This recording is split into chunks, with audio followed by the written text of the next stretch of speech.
Hi guys, आम्ही आलेलो आहेत विक्रमगडच्या डॅमवर आणि खूप सुंदर असा डॅम आहे. विक्रमगडपासून 2-3 किलोमीटर अंतरावर हा डॅम आहे. आणि हे लहान मुले रोजचे इथे एन्जॉय करण्यासाठी येतात. खूप मस्त असं एन्जॉय करून ते त्यांच्या घरी जातात. खूप छान असं मला वाटलं आणि आम्हीसुद्धा आंघोळ करायला गेलो तिथे.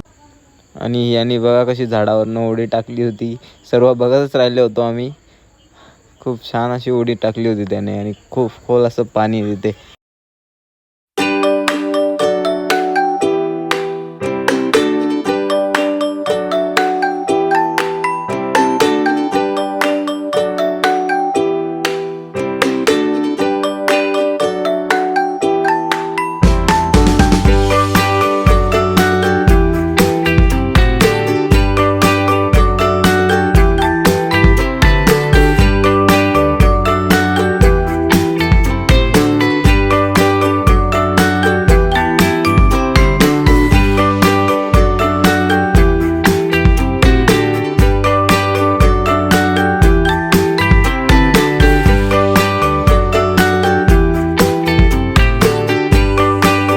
सुट्टीमध्ये तुम्ही नक्की एकदा भेटता येते. खूप छान असा स्पॉट आहे हा. मस्त वाटतंय उन्हाळ्याच्या